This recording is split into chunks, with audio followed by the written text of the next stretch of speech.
ఈరోజు మీ కార్లు అద్దాలు మాత్రమే పగిలాయి, ఇంతకు మించి ఎక్కువ మాట్లాడితే మీ అద్దాలు కూడా పగులుతాయి. ఇదైతే 100%. మా ప్రతి ఒక్క కార్యకర్త నివ్వురు గప్పిన నిప్పులా ఉన్నాడు. గతంలో మేము కష్టపడ్డాం, మా యొక్క టైం సరిగా లేక ప్రజలు ఒకసారి కాంగ్రెస్కి అవకాశం ఇద్దామని కాంగ్రెస్కి అవకాశం ఇచ్చారు. మీ బీఆర్ఎస్ అవినీతి పాలనను ఎండగొట్టింది భారతీయ జనతా పార్టీ కార్యకర్తలే, బీజేపీ కార్యకర్తలే, బీజేవైఎం కార్యకర్తలే, హిందూ అభిమానులే. కానీ ఇదే విషయాన్ని ప్రజలు గమనించకుండా ఒక్కసారి కాంగ్రెస్కి కూడా అవకాశం ఇస్తామని చెప్పి ఇచ్చారు.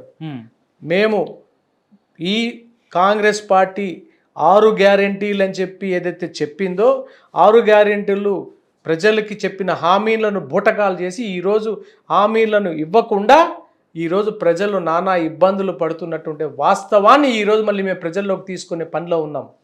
మీరు మధ్యలో మళ్ళీ మమ్మల్ని డిస్టర్బ్ చేయాలని చెప్పని మీరు కానీ మాట్లాడితే మీకు మీ బాక్సులు బద్దలవుతాయి.